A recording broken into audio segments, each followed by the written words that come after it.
it's natural, right? And so that's what I want to get into today is what is really natural for us and what we've been taught that's not natural, and how we can ease into this money bliss teaching that you're teaching people, is that it is, money is natural. It is natural, but we just haven't been taught how to receive it naturally, I believe. So as I've been learning about this as well, and what you've taught me in your money bliss coaching group, I mean, and I look back on this too, and I've been you've been my mentor for almost, I think, 4 or 5 years now, and it's like I look back and how I was before all that, and you know, there is so much about what I this is something you and I worked on a lot together, was like looking outside myself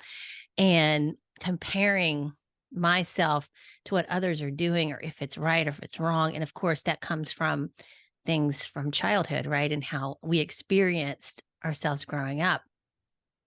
But what you taught me was to be able to reflect on really what my experience is and honor that.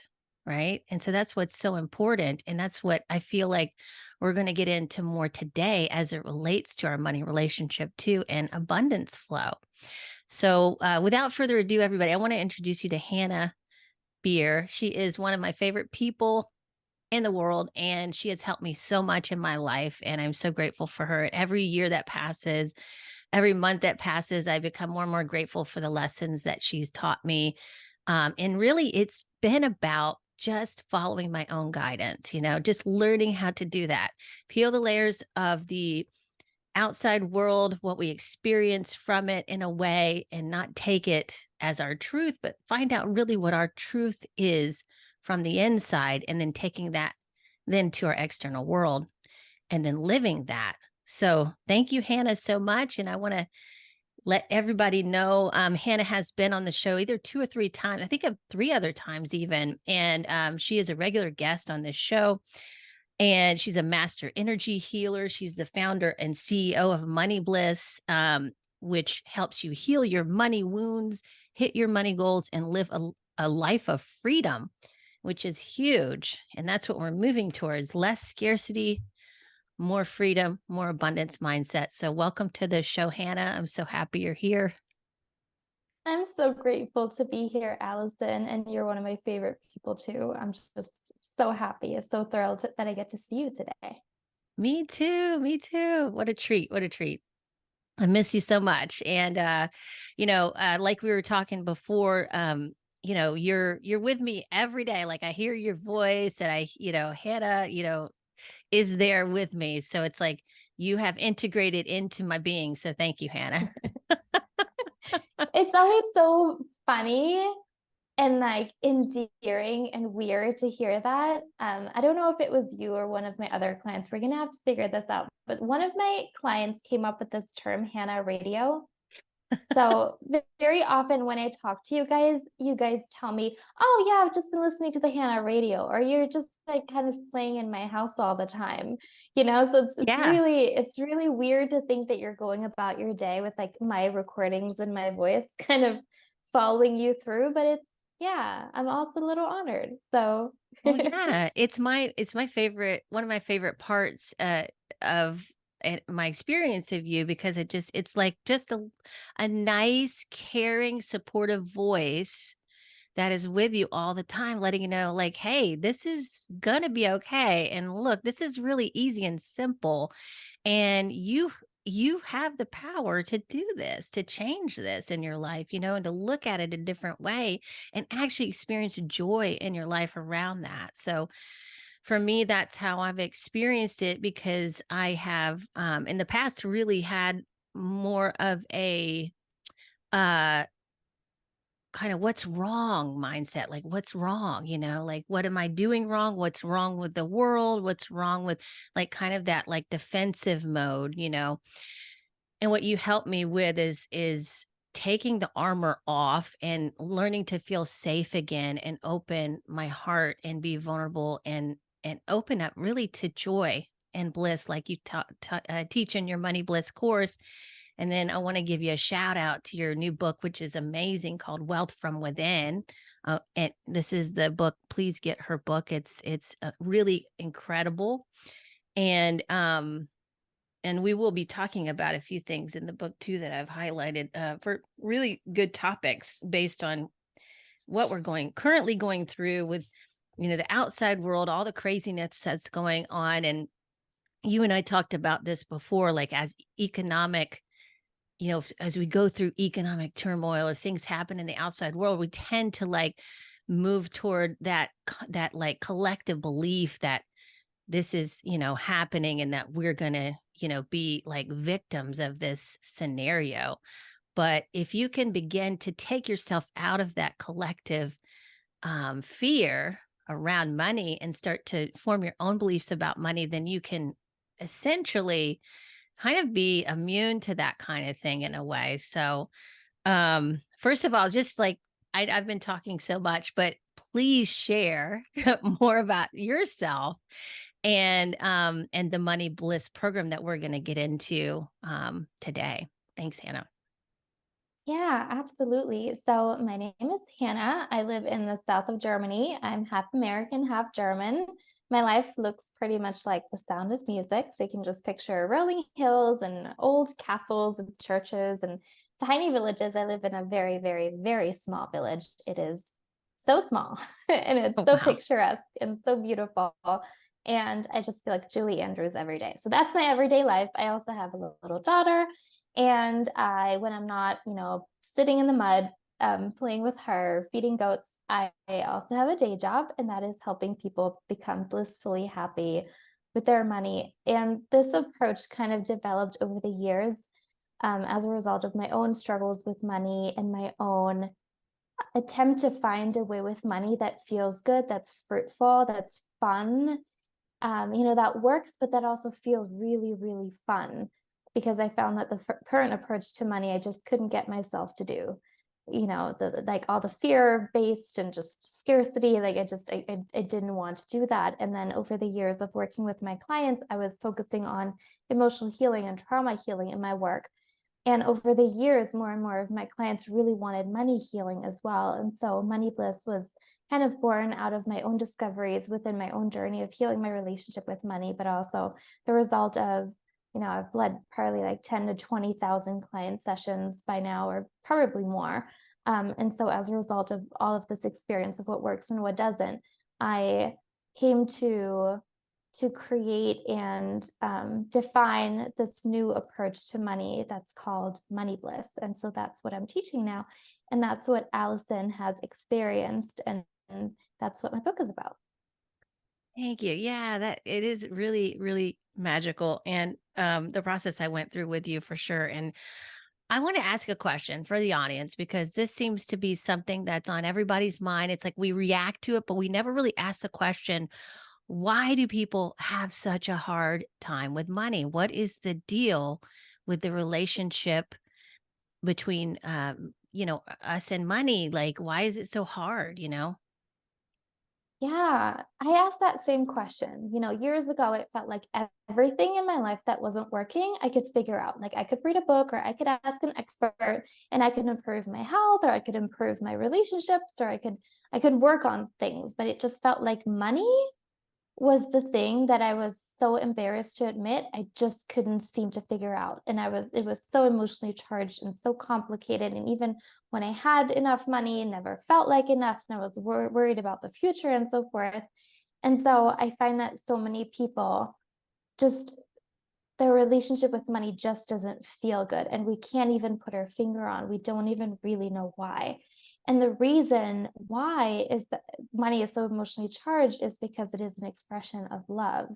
So when we were little, our parents were ideally our main source of having our needs met. Ideally, our parents would have given us a healthy place to live and, gave us healthy food and enjoyment and love and laughter and all of these things. And they ideally would have met all of our needs. And, most of our parents are human. So if your parents didn't do a perfect job, you're in very good company. They probably just did their best.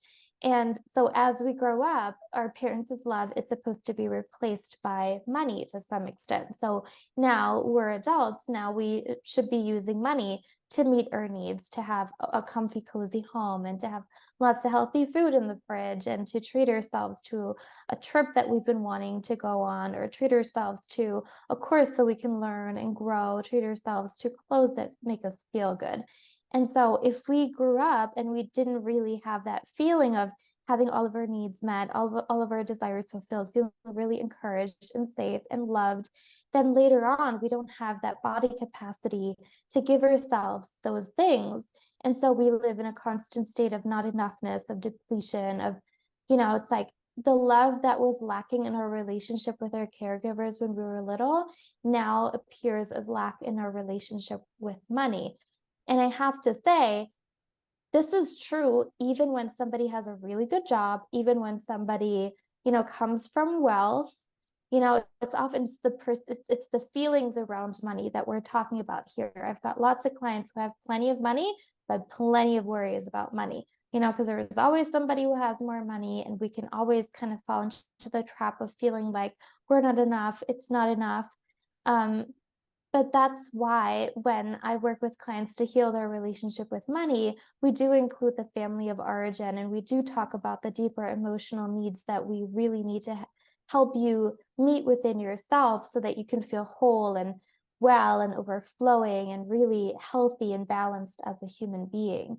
And then when it's normal for you to feel this way, then it'll also feel safe, right, and good to allow your money to be abundant, and to allow yourself to always have lots of money, and to bring all of your dreams to fruition using money. And you'll feel that it's okay to buy the things that you really like, and you'll feel like it's okay to also have a lot left over. Yeah, yeah, that's beautiful. I love how you said that. And it's about opening yourself up to receive, right? And receiving, what I've learned from you is receiving is something that people don't really think about so much. They don't think about what is my ability to receive like right now. We're always thinking about giving, especially people in the service industry or entrepreneurs. We're giving, giving, giving, giving, and we're depleting ourselves because we're not giving ourselves the opportunity to receive when that is an act of giving back to the person you're receiving it from too, is one thing I learned from you. So that is a different way of looking at it. And I also think that it is not only from the parents, but it comes from a deeper place of our connection to source, right? It's like the meditation that you taught us, bringing in the light that is connecting you to source, then we're connecting to the earth. And those connections, I feel like a lot of people have had severed it within them. And so that is our connection to ultimate, like everlasting abundance, like it never ends, right? And but what we are in is this place of scarcity. We think there is never enough. Like you're saying, it's never I'm never enough. And there's never enough. And what I have to hold really close to me and really tightly, and not let it go.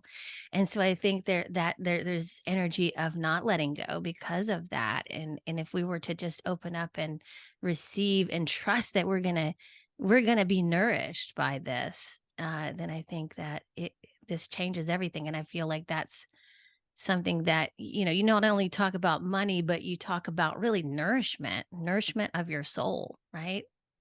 And I love that. That's the good news about all of this. So in my work, I teach that there's a light source in the universe, and you can locate it now.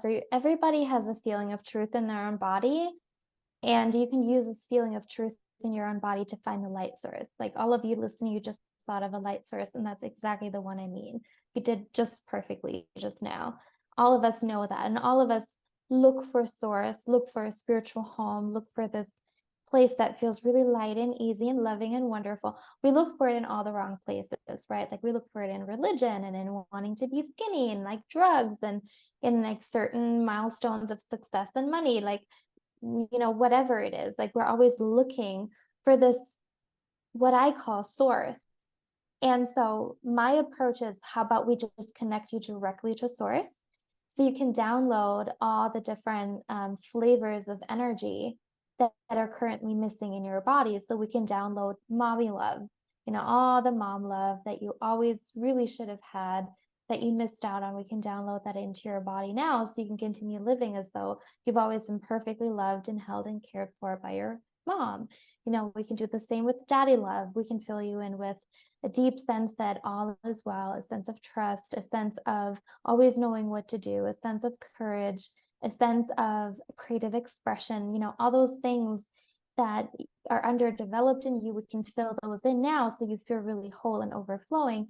And then we don't have to use external things to try and give those things to us. So we don't have to try and force a relationship in order to not feel lonely, or we don't have to, work ourselves to the bone in order to meet this success milestone in our work in order to feel good enough, or in order to, whatever it is. Mhm. So most of us are currently using the outside world in order to meet our emotional needs. My invitation is, how about we fill you in, meet all of your emotional needs in a way that is not dependent on anything external, which means that you get to keep it forever. One of the things that I teach is that abundance is an energy. It's like a dress that you can wear. Like, you can fill yourself in with the energy of abundance, or you can put it on. Imagine it's like a dress and you put it on every morning and you wear it throughout your day. And after some time, it's like the dress melts into you and it's who you become. It's the energy that you feel in your everyday life all the time. And so my invitation is, how about we heal you emotionally and fill you in so you feel whole and strong and well and balanced. And then money gets to just be money. Work gets to just be work. The people in your life get to just be themselves. And we don't need to have those subconscious contracts or agendas. We can just, enjoy and play and grow our businesses for fun, or grow another business for fun, or, like really playful out in our work just for fun, or we can try different things with our money, or we can travel, and so that the external becomes like a playground as opposed to something really dense and intense and serious. And that's the thing that most of us are experiencing.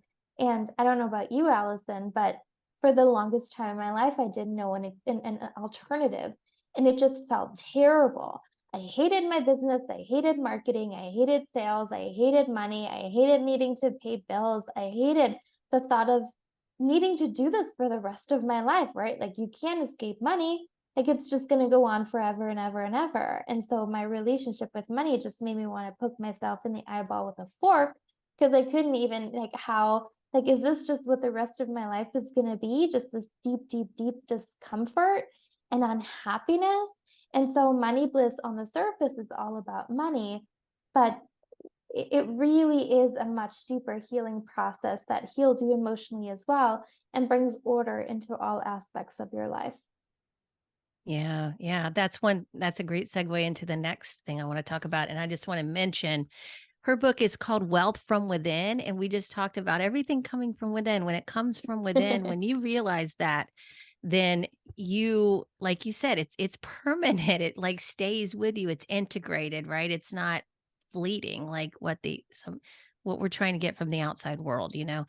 And many oftentimes that's what creates addictions in people and in many different forms, you know, like because we're trying to hold on, we're trying to find that, you know, what we really have within us, we're trying to find it externally. And so that's how that manifests sometimes. But you mentioned alignment. So aligning yourself with your money, even like your money goals. And there was one particular thing in the book about that I'll read it.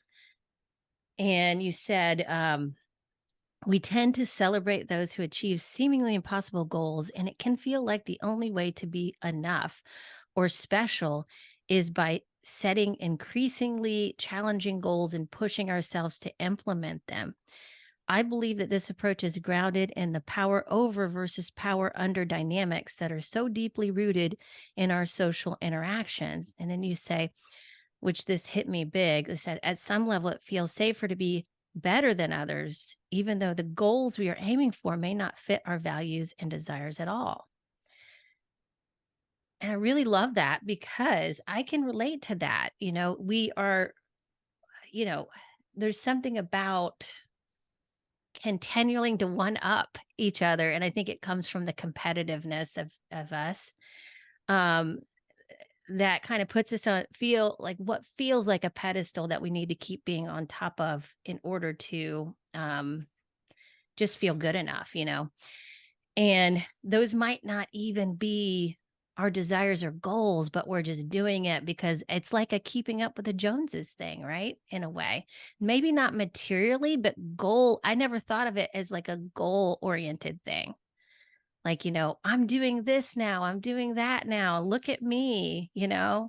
And or putting a goal for yourself that may be something that you're seeing other people do that you think, oh, this is the next step, but you haven't really gone into yourself and explored what is in alignment with you. What is your next step, right? So I wanted to get into that a little bit more with you and about that power over versus power under dynamic. Yeah, power over versus power under was kind of the elephant like hiding in plain sight. That's not, no, elephant in the room. That's a different, like, okay, I don't have my like metaphors on track today, but you It's guys know okay. what I mean, right? Like power under versus power over versus power under, like the superiority inferiority dynamic is everywhere. And for the longest time, it was hiding in plain sight. This is what I wanted to say. It was hiding in plain sight everywhere in my life. And I just couldn't figure out why most situations in life just didn't feel good, right? Like you're in school and the teacher is superior to you, so you need to be obedient. And then there's a priest telling you how to live your life. And then there's an influencer on Instagram telling you that your home isn't pretty enough for Halloween. And then, and you believe that. That's the worst part, right? And then, it's always and then, we often think, oh, I don't want to be in the inferior position anymore. And all we know is, well, then I have to be superior. And so we're constantly flip flopping in these like weird power dynamics.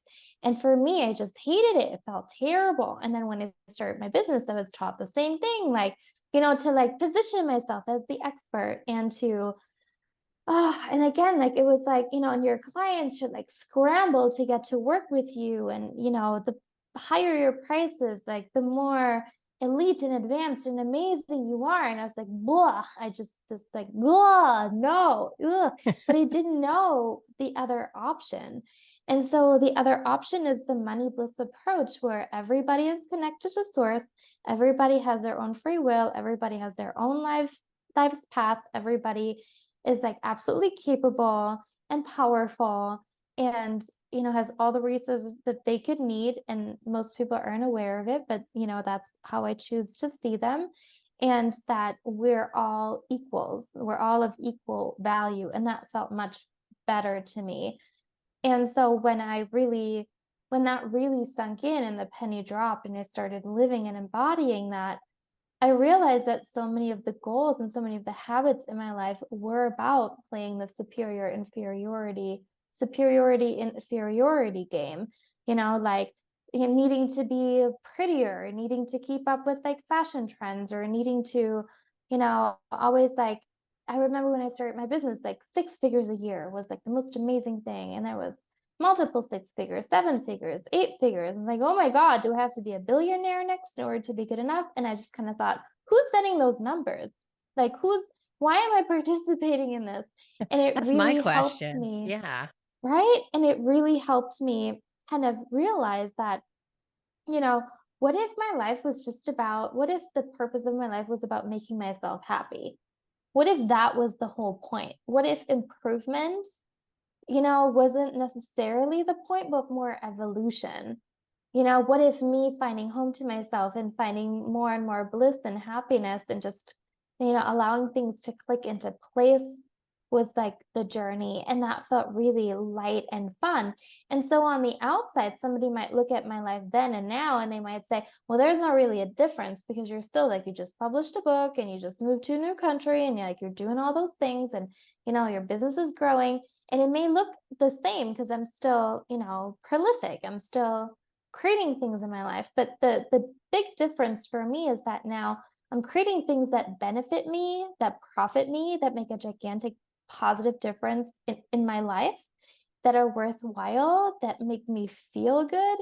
And the journey of implementing the things that I want is really quick and easy.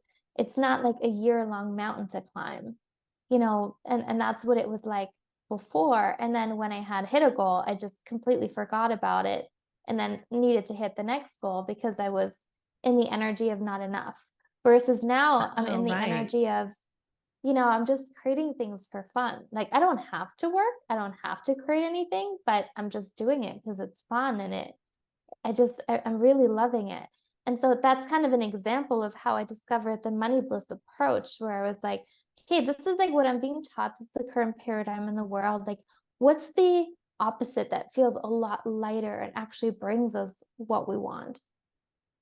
Yeah, that's great. Yeah, and that's what you taught me too. And I've been integrating ever since. Because yes, like you look at all the things that are being taught in business and marketing, it's all about more, more, more. This is not enough. You have to strive for more. And I'm like thinking to myself, well, at what point is it just enough? And you can just be satisfied and happy there and just, like you say, create from a place of joy instead Here's the of, paradox, though, yeah. Allison. Uh-huh. This is what I discovered. Once it's enough, it grows faster. This is like Oh. that's the cosmic joke. Most of the things that I discovered that I now teach in Money Bliss are paradoxes. The paradox is, as long as you're striving and working and it's not enough and you're implementing and growing and it grows rather slow. Once it's enough and you're like, oh, I've got all this abundance, it's enough. I don't really need to work. I've got all this money. Like life is easy for me. I'm like happy. I'm just chilling. I'm like doing whatever I want all day long. Now I'm living like the dream life of a toddler as an adult. I started saying that to my clients and they always laugh. So I love it. Yeah, that But is really, good. right? Like that's kind Yeah. of what the money bliss life is like. You just get up in the morning and you see what's fun that day, you know? And where was I going with this? Yeah, it's a paradox because as soon as I was like, oh, I love my life. Everything is great. Everything is perfect. If I didn't receive another dime in my life, I'd be happy. And that's when everything grew 50 times faster. That's when my money exploded and my business exploded and everything was growing faster and faster and faster because I was entering these higher states of consciousness and I became more and more of an amazing receiver. That's what you touched on earlier. And the important thing about being a great receiver is that we need to be a little mushy, like a little open, Yeah. a little like relaxed and fun and chill. And then, when we're in the state of abundance, it's like this wave of relief, of relaxation ripples throughout our body and we become amazing receivers. And then we receive all the stuff. And I remember when it happened, I was like, are you freaking kidding me? So I've been working my entire life and I was trying to be the best, little worker bee and do everything right and always be like, so diligent and you do all the goal setting practices and everything just perfectly. And then as soon as I just kind of relax and enjoy life, everything starts to happen. That's the paradox. So for anybody listening who's like, oh, but I really do want more because more is fun. So I hope you guys can kind of follow what we're talking about here because it really is quite paradoxical. Once it feels enough, you actually get more. As long as it doesn't feel enough, it'll be very slow and tedious. Mm. Yeah. Yeah. That makes a lot of sense. It's in a way that's called surrendering, right? And I feel like that would be because you're surrendering the resistance. Because I feel like, you know, doing more and working harder, because we think working harder in our society is a really good value, but in a way, it is creating resistance energetically in your life, right?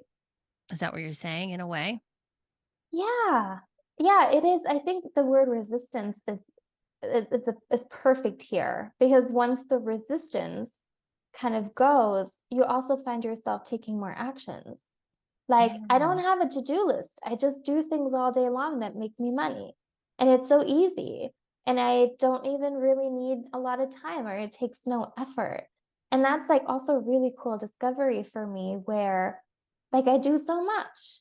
And I used to think, oh, I need to be more disciplined and I need to really follow through and I need to keep promises to myself and I need all these productivity practices and set the timer for 15 minutes. Now that I'm like living in money bliss, it's like I do so much without, if it doesn't feel like doing. There's what does I think Lao Tzu described this, where it's like nature doesn't do, yet everything is always accomplished. Or like Mm. there's some Zen Buddhist way of explaining this with a beautiful nature metaphor that I can't think of right now. But I hope you guys kind of understand what I mean. Like in nature, everything's always accomplished, and nature gets so much done. Like everything grows and changes, and like rivers rush down a mountain, but it's so effortless, it's so logical, it's so easy. And so, money bliss to me is also the way of doing money in accordance to the laws of nature. It's like you're it really, it feels like, to me it feels like a river rushing down a mountain, and it's so easy. Like what would be hard about that? You're perfectly in the flow and you're creating and doing so much that, of course, the abundance just explodes in your life, but it's really effortless. And the biggest obstacle to that are all the false messages that we've internalized over the course of our lives, all the like emotional baggage around money that feels heavy. So for any of you who are like, oh God, I'm more confused than before starting to listen to this podcast, the way that you can start to navigate is just think, a money belief or a money teaching, does it feel light or does it feel heavy? When it Yeah. feels heavy, it's not true. It's resistance creating and it's not life affirming. Like it's not a fruitful thing to believe. Even if everybody else believes it and the most accomplished financial expert is telling you that that is the truth, just feel in your body, use the feeling of truth in your own body to determine whether it feels heavy or if it feels light. And so the thing with the money bliss teachings, or even with my books, so many people say, oh, I'm just laughing while I'm reading it. Or I'm like laughing when I'm listening to the money bliss recordings. Like it's so funny to me. It's just the lightness, because I was looking for the truth of money. I was looking for an approach with money that is more truthful and helpful and works. And so the higher vibration feels like bliss. It feels like laughter. And so when you come across a money teaching that makes you laugh, do that. Do that, because it's going to work and it's going to bring you everything that you want and then some. So just as a like, that can be your little compass as you're starting to navigate the money world, which I know can be very confusing. Yeah, do you feel like with these changing times and the talk of ascension, do you think our compasses are changing somewhat around this too? Yeah, I don't know. I kind of feel like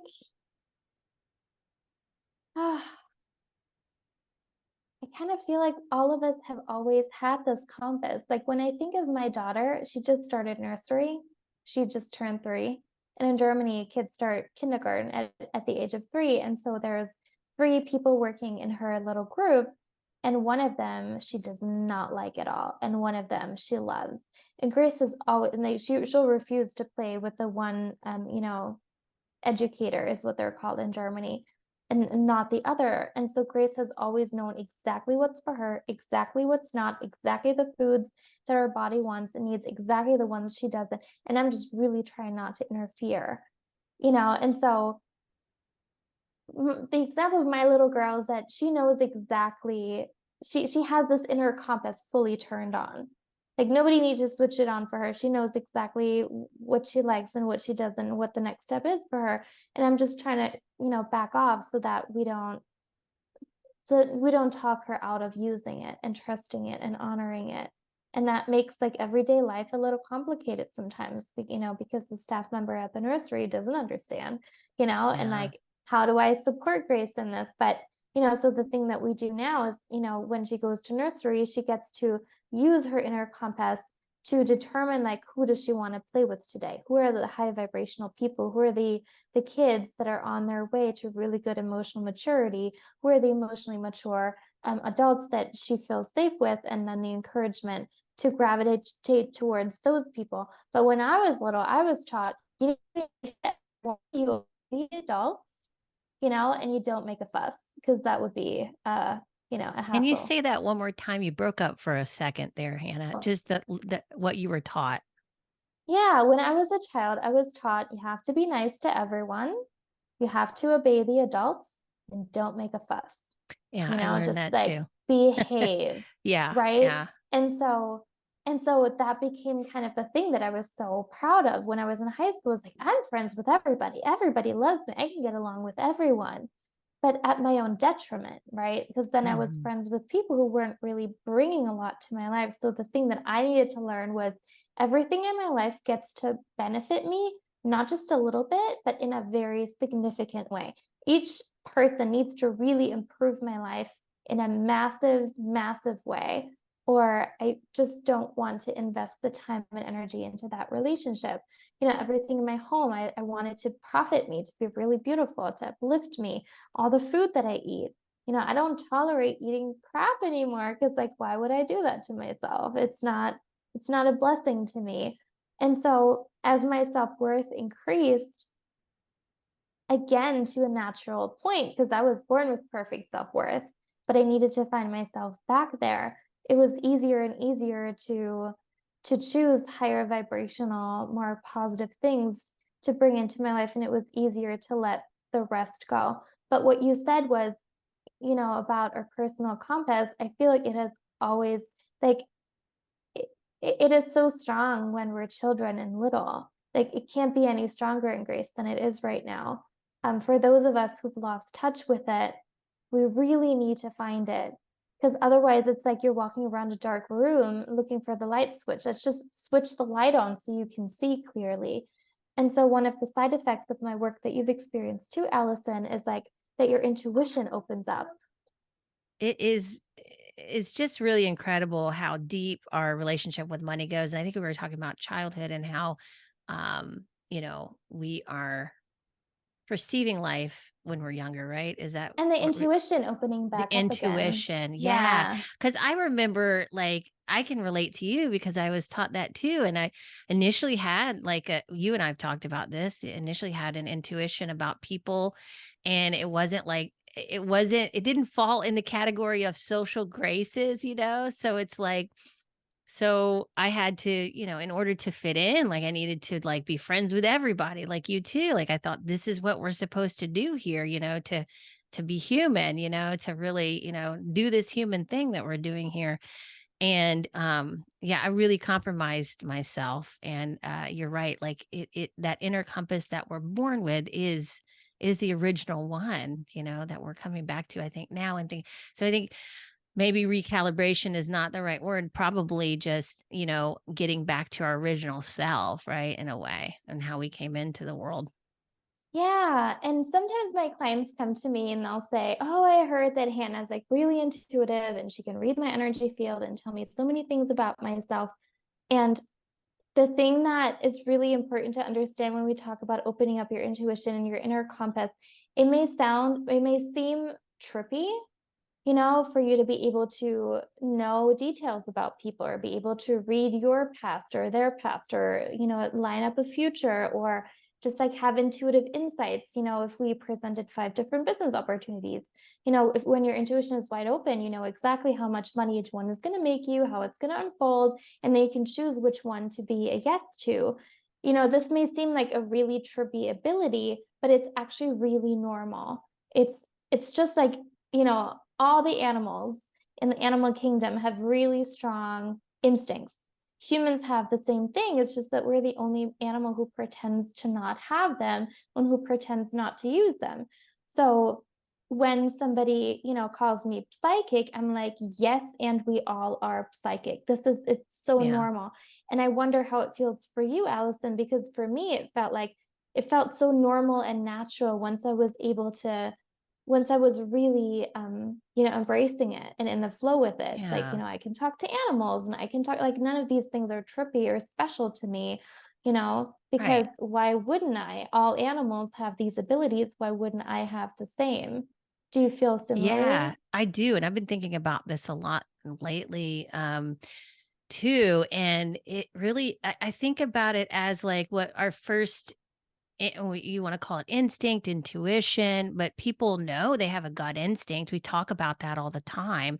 So you have an intuition in your gut, you have an intuition in your heart, you have, so it's like there's like different types, I think, but they all are kind of, one and the same in a way. But generally we can relate to the gut instinct because you literally feel things in your gut, whether you're on a roller coaster, whether you're going into a situation that you're really fearful of, or you have a bad like vibe about, or you have an excited vibe about, you usually can feel it in your gut. But I think like oftentimes, like with my experience, I really overrode that like when I was younger, just to, especially being an athlete, I had to override every, like, I feel like um kind of intuitive like feel or pain or anything that was really reaching towards me, because I was, was building resilience. So building resilience is a good thing, but sometimes it can really make you numb to the feelings of your intuition. So my gut instinct, has been pretty loud in my life, and I've had, issues in the past with digestion. And so again, it's like this theme of coming in that, how are you digesting your reality? How are you digesting your emotions? How are you digesting your choices? It's all there in that gut area. And that's, I think, where it starts. Like that's, where we develop our sense of self as it relates to the world, and how we see ourselves in the world is in the gut. So that gut instinct, I feel like a lot of people could probably relate to and start with. And then from there, as you become more connected, you can bring the heart and the gut together as one intuition there for yourself. Yeah, and you can begin to ask questions to get more specific answers. So, one thing that's really easy to start with is you can ask the question on a scale from 1 to 10, how compatible is this for me? How compatible is this person for me? How compatible is my home for me? And then you get the number and you can get like a 5 or a 3 or a 4 or a 9 or a 10. And so I only have tens out of tens in my life now. For a while, had 8 out of 10 or 9 out of 10, and that was pretty good. But now, it's really cool. So that's what I mean when I talk about making decisions based on soul, is when your intuition is wide open and you can ask these questions and receive answers, you can make the right decision for you, and your life isn't such a gamble anymore, or so, yeah, so the first thing is the gut instinct, and then we can take it further and get really specific information. For example, if I enroll this client, how much money are they going to be spending with me over the course of, their lifetime? Like how many referrals am I going to get? Like, you know, you can just ask information like this because why not? It's like fun to know. Or, if I move forward, with this friendship with this one person, how fruitful is that going to be for me? Like on a scale from 1 to 10, how compatible will we be? And then you can get very specific information about your life. And most of us have settled for, well, life is just a mystery. I can't really influence that. And my perspective is that the choices and the energy that we embody right now are what create our future. Other people in our lives also have free will, so they are creating as we create, but we have our own reality bubble that we're currently weaving and, embedding information and energies into, that becomes the future. So sometimes our clients will say, well, can you read my future? And I'll say, well, which one? Because there's infinite Mhm. amounts of potential futures. And so we're like, well, how about we choose one that you'll really love? How about we help you make the choices and embody the energy that's going to bring you something that you really, really, really enjoy?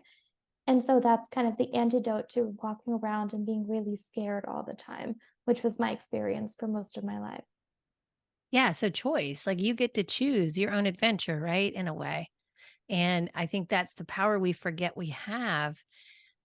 And embodying all those energies, all the choices we have is like I say, your life is like your greatest work of art. Basically, you're creating an art piece with your life. This is it.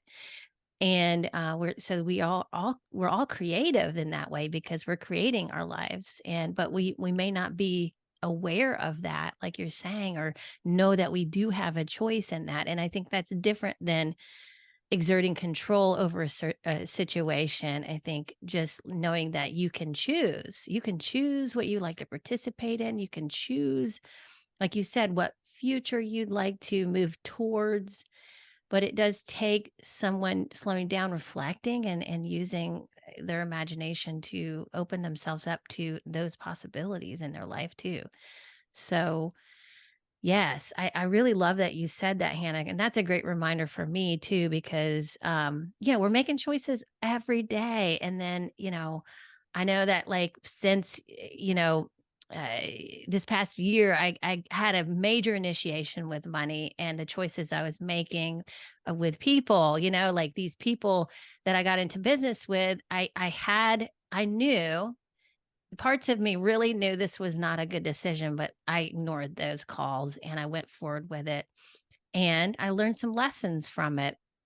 And in the end, I retrieved some of the money back that was stolen from me, but in the end I just had to surrender. And it actually felt really good after everything I went through, after I had to, go through some situations where I really needed to stand up for myself and feel what that felt like to be there for me. And to also receive support from other people in that way.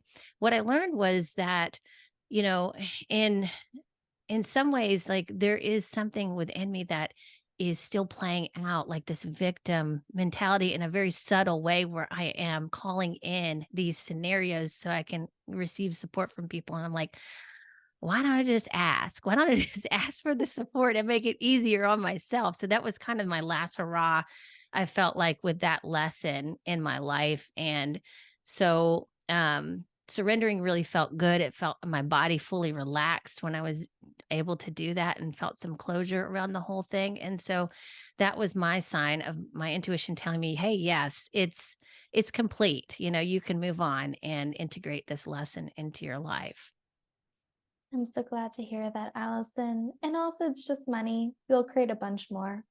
Yeah, yeah, that's what I feel, right? It's not so serious, like, you can like you teach us, it can all happen in an instant. It doesn't have to take a long time. It's really can be super easy.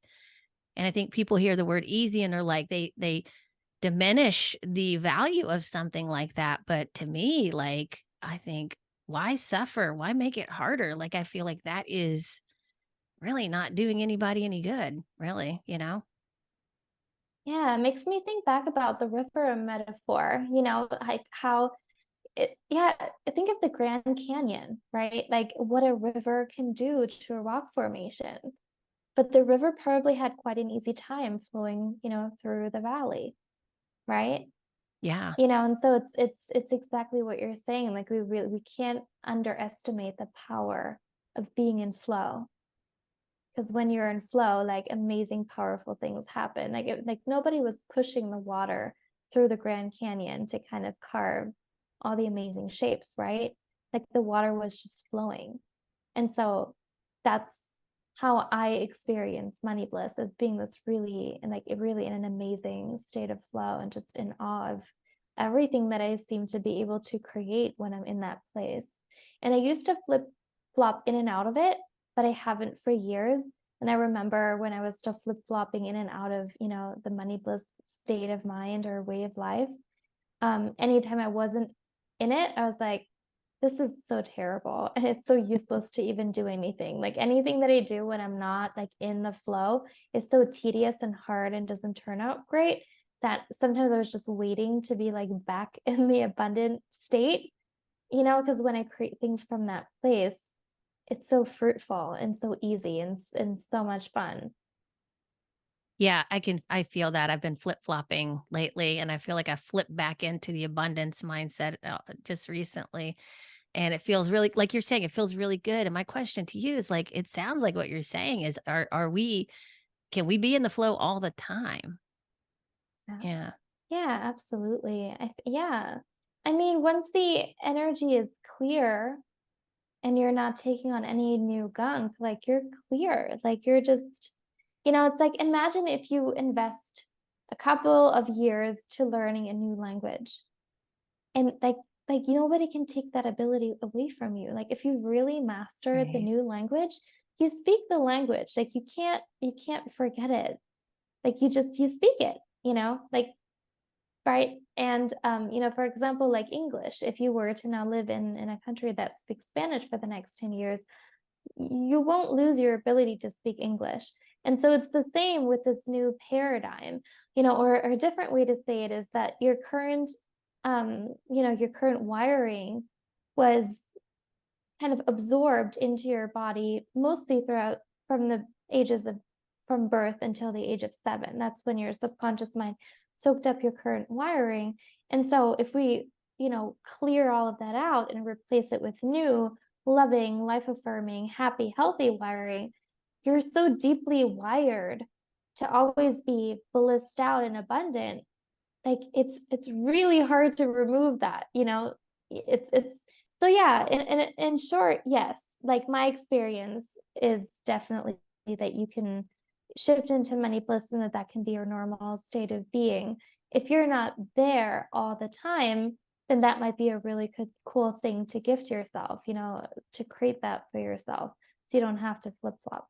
I didn't enjoy flip flopping at the time, and I don't wish to go back. I agree with you. It's not fun. It's not fun.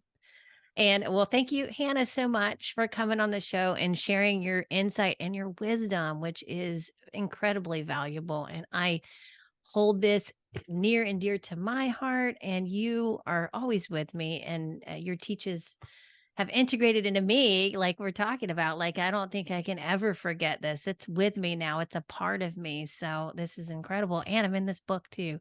So my story's Yes, in you here. Thank you. are. I feel honored that you included me. So thank you so much. And I would have never been able to do some of the things have done, like if it wasn't for you, Hannah. So thank you. Like I've said it before.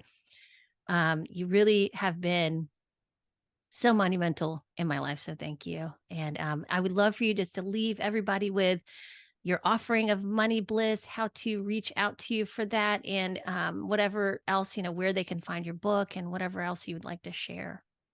Yeah, you can find everything on my website, hannabier.com. That's HANNABIER.com. So it's Hannah without an H at the end. And on my website, you can find my book.